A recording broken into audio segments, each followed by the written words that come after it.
How's it going, everyone? My name is Stone Walker for Yahoo Esports. I've got Scott Mercer here from the Overwatch team. There is a patch dropping on the PTR as well. You guys you instituted a new rule on PTR, one hero limit. Can you tell me what was the thought process behind that? So first of all, like that one hero limit, it's just for competitive play. Okay. We're not actually in quick play. You should be able to play whichever hero you like still. With competitive play, it's a decision that we've always been in the back of our heads, or even over the last since we've been sort of developing Overwatch. And it's something where we've always asked the question of like, hey, what is actually more fun for the game? And we know that hero switching is core to the game, and that's something that makes reacting to the other team's composition, like during playing, that's super fun. But having like the multiple hero limits, like for us, like going forward, it's always seemed like on the fun scale of like having like multiple heroes of the same type seemed more fun. Now that we've been sort of living with the game more, like with competitive, it's like that those scales have been changing where people are like doing some things with multiple heroes that, while they're interesting and neat, but they're not necessarily like fun. I know they're doing this for this upcoming tournament, the Atlantic Invitational. They instituted that as well. So we're seeing that transfer into esports. Yes, okay. Absolutely. So patch notes, I gotta know, is this a buff to Zenyatta? Absolutely. It is. Yes. So he's got 50 more shields. 50 more shields. Yeah.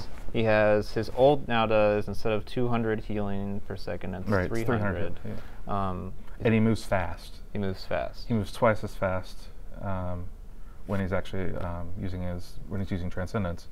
And the awesome thing there is like previously, like Zenyatta usually like stay in the back because it's generally safer there.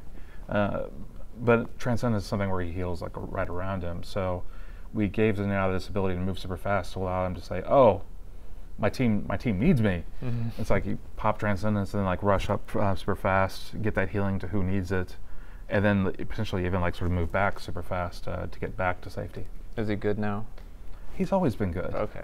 Well, he didn't see play in a tournament recently, so I was just that was what I was wondering. Zenyatta's one of those characters where he's strong, but his weaknesses of not having that many of his survivability being rather low. That's always been something I think that's been holding him back.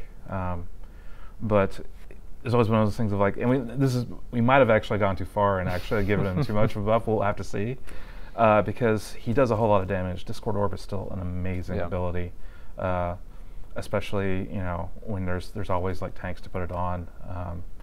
Again, you can bring them down super fast with that, and his own damage is actually really high, especially for support. Yeah. So that's something where he's always been a little bit more of a glass cannon, and now he's not quite as glassy. So we'll have to see like how that actually how that plays out in competitive scene. He's definitely my favorite, like in terms of style, though. Like I love his whole thing he's got. He's an awesome character. So next I want to talk about D.Va's. D.Va's defense matrix. I know it's got like pretty much a total rework. You've got an energy bar now, and it's on a 1 second cooldown. Think of it in terms of more like the best comparison is like Pharah's hover jets, where you can like hold down like if you need like a whole lot of defense matrix like all at once because there's a Roadhog who's ulting or a Pharah's ulting, you can like hold down the defense matrix and keep it up for some time, but because it's on that resource system, it means in a lot of cases you don't necessarily need like 4 seconds of defense matrix. You only need it a little bit. So it means that she'll have it there a lot more at her disposal. So it'll make her overall feel, I think, a whole lot more tanky, which is something we've always wanted from D.Va. Like right now, she's more of like a skirmishing tank, a little bit more like Winston, but like a bruiser kind of. Yeah, a little bit. But I think with this like new defense matrix functionality, she'll definitely be able to help and protect her teammates more, like because one of the cool things you do with defense matrix, of course, is like put it over an ally, and then they're basically like invulnerable from projectiles for that amount of time. So I think she'll see a whole lot more like play, like you can use a lot more skill, like because it's up more effectively. Like the decision about like when to use it is something you're always evaluating, like as you're playing. So I think it's a really good change. I can't imagine the panic when you run out of it and you need it. Yes. And then the crazy ultimate goes off, and you're like, oops, yeah. I should have saved it. So last but not least, I want to talk about Mercy. You've improved her right click and her ultimate. Can you tell me a little bit about the reasoning why there? Sure.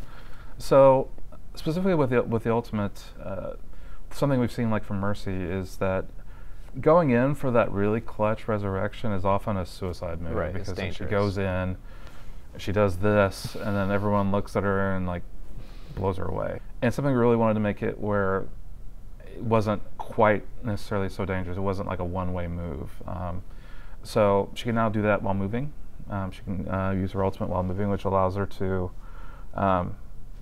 basically go in, use her ultimate, and then quickly like Guardian Angel away very fast. So, but at the same time we're doing that, we're also making it so where she doesn't build up her ult quite so fast. That's something we've been seeing is like, is she actually, is Resurrect, it feels like Resurrect is up all the time, it seems like. So that's a situation where we're like really trying to make sure that like it's more fun for Mercy, it's more like, it's more usable, which I think will feel better for her. And at the same time, we're also increasing the damage boost that her right click on her main Caduceus staff provides. And that's something where Mercy's kind of interesting because she's certainly played a whole lot competitively. Right. She's very popular, but strangely enough, like from some of the data we're seeing, she's not actually like the most powerful, super winningest like hero of all time. Right. So we actually feel like we want to actually provide some of that power back to her right click. So she's using that instead of necessarily like, because in some cases it was actually sometimes better to just pull out your little gun, pull out your pistol and use it. So we want to like make the gameplay, the core gameplay, with her attached to someone, and the choice of like which beams to use, the better choice than simply just pulling out the pistol. Awesome. Well, I want to say thank you for breaking down the patch a little bit for me. I know there's a lot of stuff we didn't cover, but I'm sure you have good reason for all of it. For everybody else, this is Yahoo Esports.